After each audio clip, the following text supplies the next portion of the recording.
ఓం హ్రీంకారాసనగద్భితానలసికాం సౌః క్లీం కళాంభిప్రతీం సౌవర్ణాంబరధారణీం వరసుధాధౌతాం త్రినేత్రోజ్వలాం వందే పుస్తకపాశమంకుశధరాం స్రగ్భూషితాముజ్వలాం త్వాం గౌరీం త్రిపురాం పరాత్ ప్రగలాం శ్రీచక్రసంచారిణీం.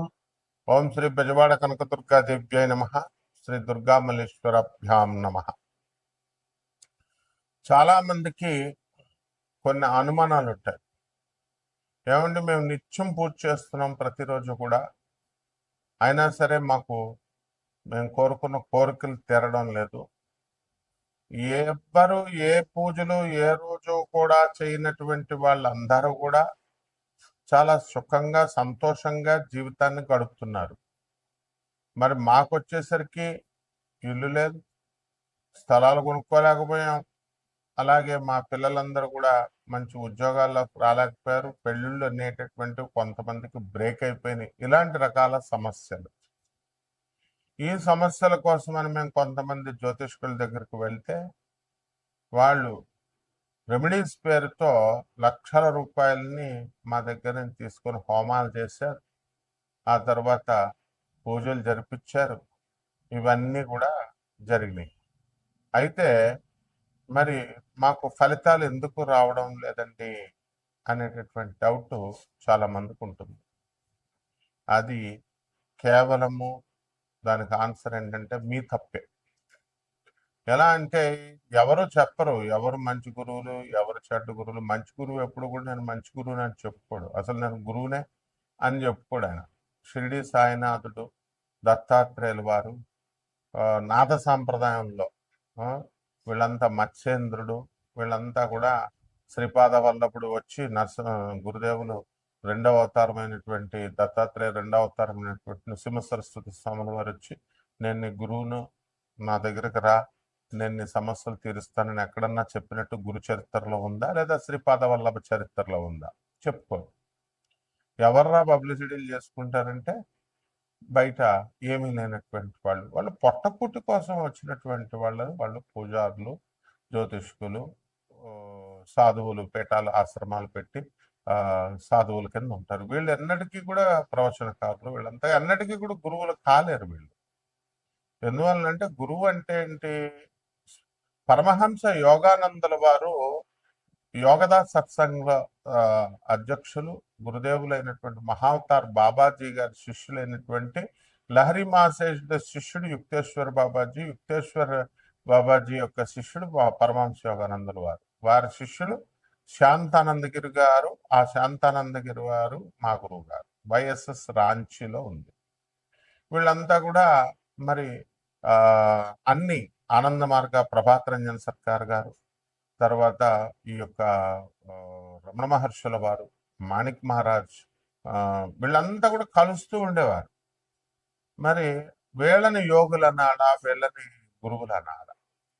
మరి అలా కాకుండా మీరు ఎవరి దగ్గరికి వాళ్ళ దగ్గరికి వెళ్ళి సమస్యలకు పరిష్కారాలు చెప్పమంటే వాళ్ళ బ్రతుకులే వాళ్ళకి స్టాండర్డ్ లేదు, వాళ్ళ జీవితాలే వాళ్ళు సరి చేసుకోలేకపోతున్నారు. మీకేం చేస్తారు?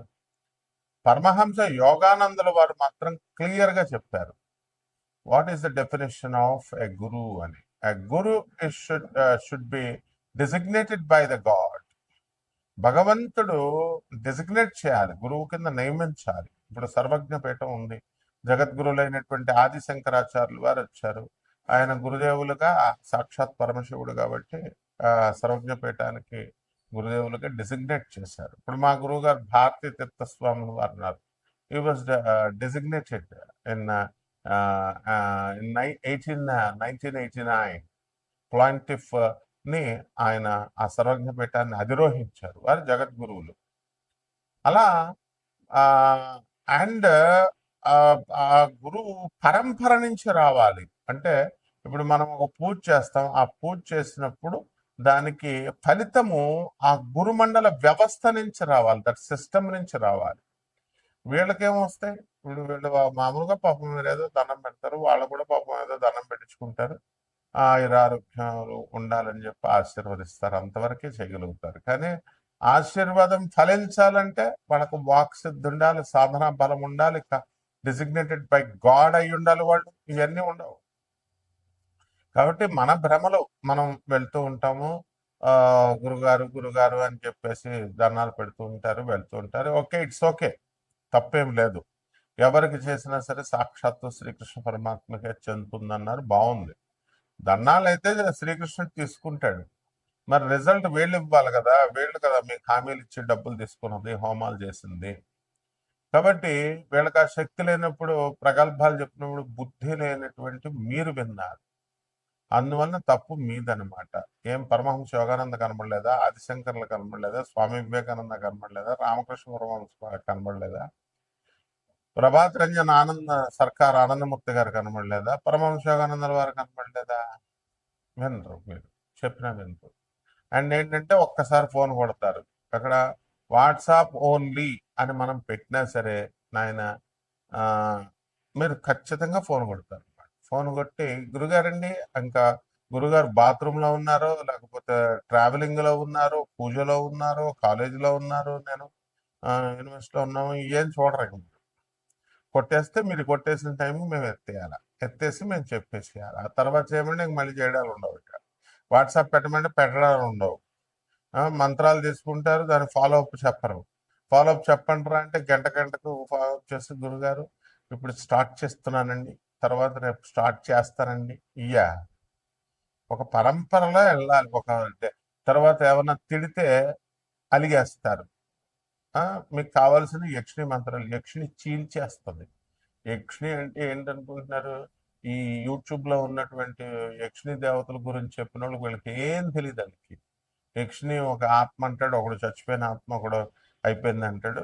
వాడేమో సిద్ధి పొందేసిందని ఆ ఛానల్ వాళ్ళు ప్రచారం, మనం వెళ్ళడం మానేస్తే ఆ ఛానల్ వాళ్ళు ప్రచారం, ఇలా రకరకాలుగా. ఈ యక్షిణి అనేటటువంటిది మలమూత్రాలు తినాలంటాడు ఇంకొక దౌర్భాగ్యుడు. ఆ తర్వాత రొమాన్స్ చేస్తుంది మీకు అర్ధరాత్రులు వచ్చి అని చెప్తాడు ఇంకొక రాస్కెల్. ఇదే యక్షిణి దేవతల గురించి చెప్పింది. వాళ్ళ పేర్లోనే ఉంది దేవతలు అని, యక్షిణి దేవతలు అని, యక్ష గంధర్వ కిన్నెర కింపురుష దేవతలు. వీళ్ళకి ఎందుకు ఈ సాధన కఠినమైనటువంటిది అని అంటే, మనకి ఆ అవి చాలా మామూలు. మిగతా దేవతలందరూ కూడా నువ్వు స్నానం చేసి చేయకపోయినా పూజ, స్నానం చేసి చేసినా, స్నానం చేయకుండా చేసినా వాళ్ళు ఏమనుకోరు. నైవేద్యాలు నువ్వు ఎలా చేసినా ఏం చేసినా శుభ్రత, మడి మడి అని మడి బట్టలు కట్టేసుకోవడం కాదు. మడి అంటే ఈ మధ్య కాలంలో బిల్డప్ ఎక్కువైపోయింది. మడి భోజనాలు అంటాడు ఒకడు, ట్రస్ట్ పెట్టేస్తున్నాం, మడి భోజనాలు చేసేస్తాం, కింద ఆ, ఉపన్యాసాలు ఇచ్చేస్తాం, డొనేషన్స్ ఇచ్చేయండి. ఆ, ఇక్కడ కాశీలో ఎవడో అనామకుడు, వాడు ఎవడో కట్టేవాడు, అంతకుముందు అరుణాచలం గురించి పబ్లిసిటీ చేశాడు ఆయన. తర్వాత అందులో ఎవడో ఒకడో వాళ్ళందరూ డబ్బులు ఇచ్చారు, వాడు మాయమైపోయాడు, వాడు అక్కడ వర్క్స్ ఏం జరగల. Is this the way? తర్వాత ఇంకొకడు ఆ,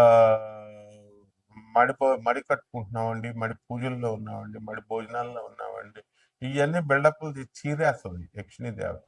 యక్షిణీ దేవత ఏంటంటే మనకి కోపం అధికంగా ఉంటుంది, at the same time very disciplined. సాధన చేసేటటువంటి వాడు మినిమం శుభ్రం ఉండాలి, శుభ్రత కలిగి ఉండాలి. అంటే స్నానం చేసేస్తే సరిపోతుందా అంటే నీ యొక్క మంచి బుద్ధులు ఇవన్నీ కూడా చూస్తున్నాను. తర్వాత ఈ యొక్క మంచి బుద్ధులు, ఈ మినిమం పవిత్రత పాటించాలి. And you should respect her, you should ఆమెను గౌరవించాలి, ఆమె మంత్రాన్ని గౌరవించాలి, ఆమె ప్రజెన్స్ వస్తుందని నమ్మాలి నువ్వు. ఆమెను ఎక్కడ అగౌరవపరిచినా సరే నేను చీల్చేస్తుంది.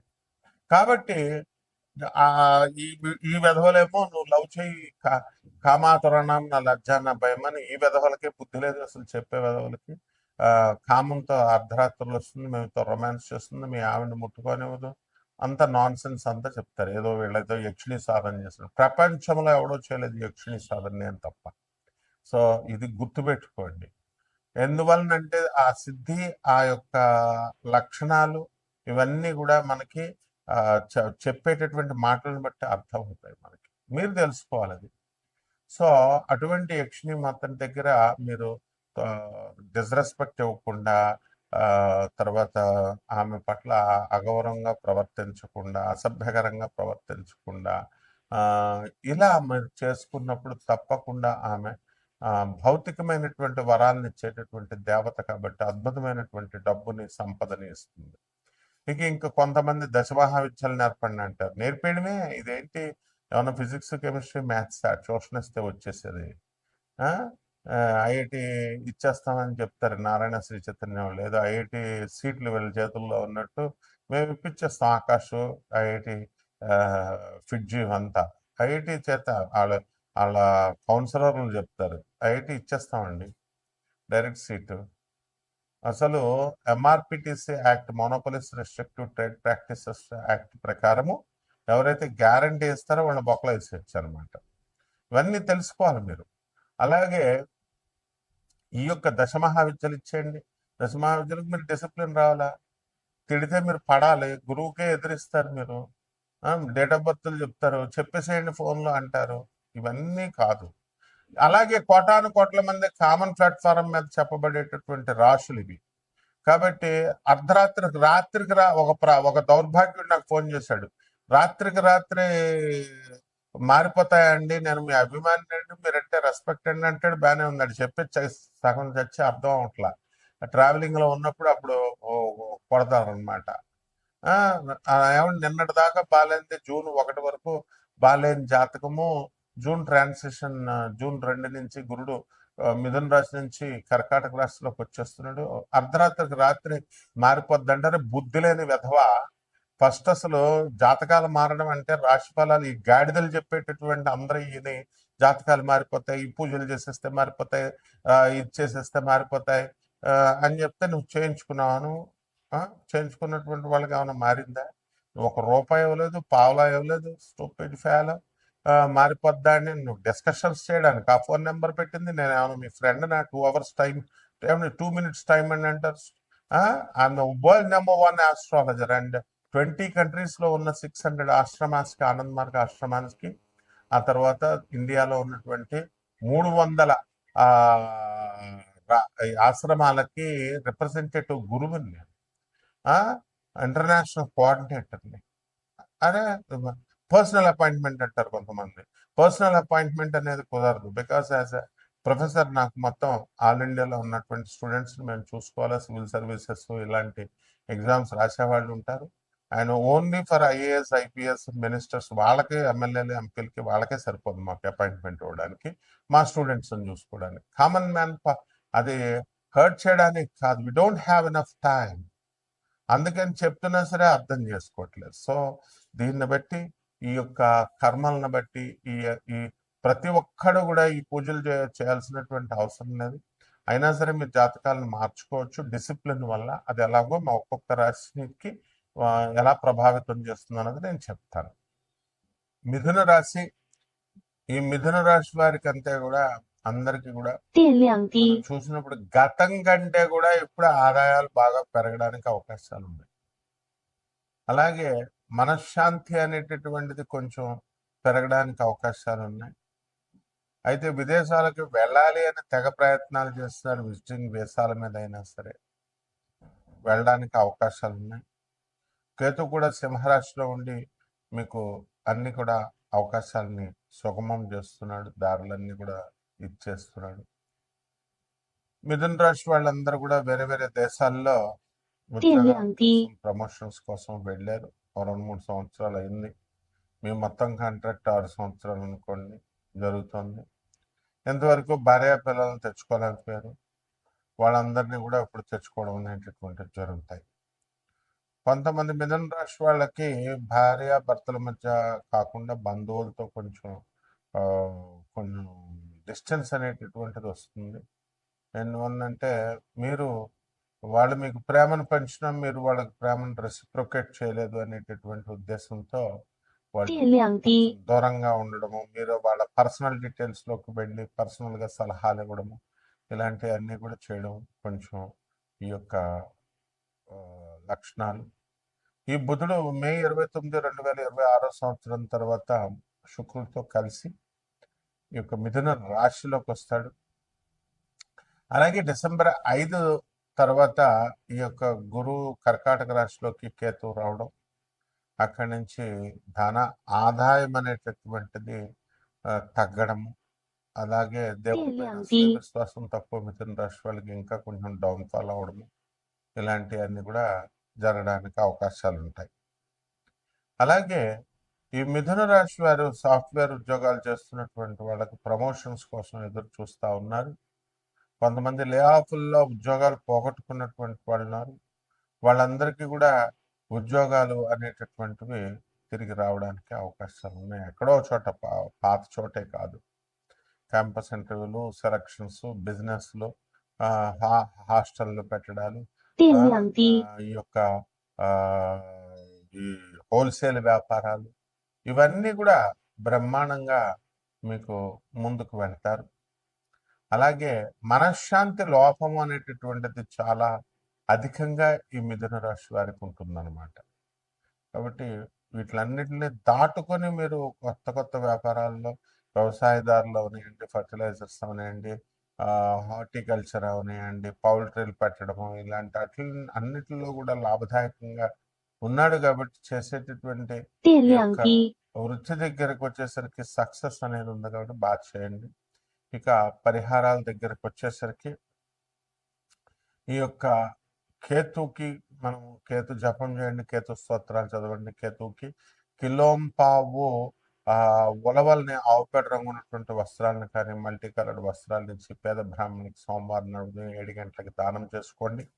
దశ మహావిద్యల్లో ఒకటైనటువంటి మహాకాళి అమ్మవారి యొక్క హోమాన్ని మీ ఇళ్లలో చేసుకోవడం, మంత్ర జపం చేసుకోవడం, ఏదో 36 电量 యక్షిణీల్లో 低， ఏదో ఒక యక్షిణి మాత యొక్క మంత్ర జపం చేయడం ద్వారా బ్రహ్మాండంగా మీకు సిద్ధిస్తుంది. తప్పకుండా మీకు ఒక చెట్టుని, ఈ యొక్క జమ్మి చెట్టుని, ఏదో ఒక చెట్టుని మీ ఇంట్లో కుండీలో తెచ్చి పెంచుకోవాలి. తులసి చెట్టుకి ఏ విధంగా అయితే పూజ చేస్తున్నారో అలా చేయాలి. అలా చేసినట్లయితే బ్రహ్మాండంగా ఉండదు. శుభమస్తు.